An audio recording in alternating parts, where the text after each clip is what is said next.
amici e benvenuti anche in questo video di Mamma Viva Londra. Oggi vi accompagniamo a vedere le luci di Natale del 2020. Siete pronti a scoprire la magia del Natale qua a Londra? Partiamo!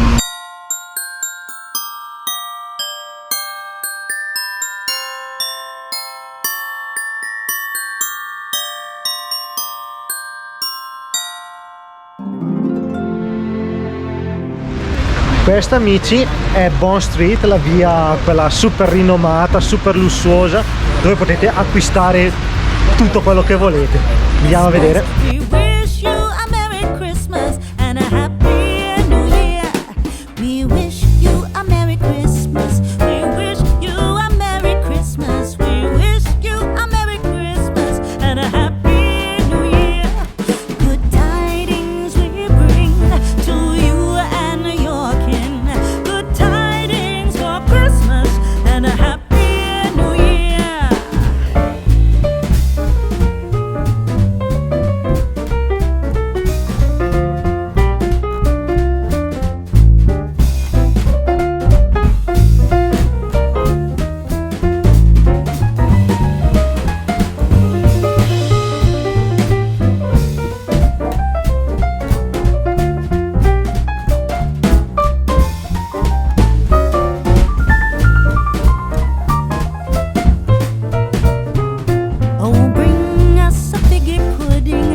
E queste sono le famose luci con gli angeli, davvero belle, tutti gli anni li propongono e diciamo che qualcosa di veramente caratteristico. Adesso vedrete anche voi come mai.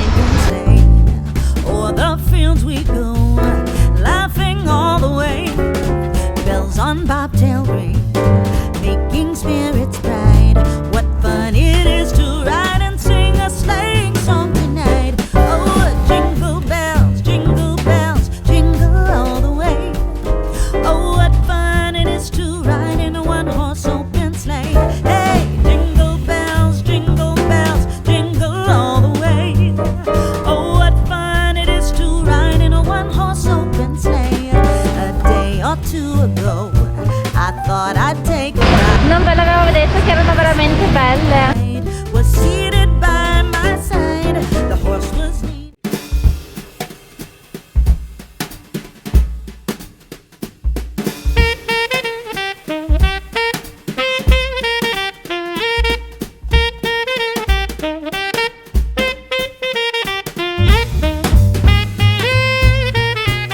Questa era Carnaby Street, questa non è stata solo dedicata a quello che è discorso NHS o al discorso quello che è discorso sanità e infermieri, ma è stata dedicata anche a quello che sono le parole fondamentali del Natale, tipo amore fraterno, amicizia, rispetto.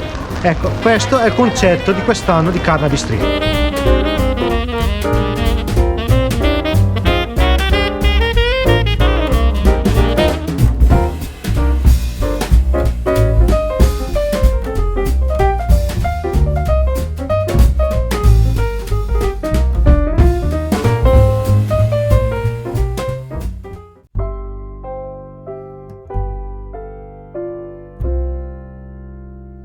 Adesso ci troviamo a Oxford Street e queste sono le luci di questa via. Quest'anno le hanno cambiate e hanno messo varie scritte. Sempre in tema di socializzare, di stare uniti, di stare forti e di aiutarsi l'un con l'altro. Questo è il tema principale quest'anno di Londra.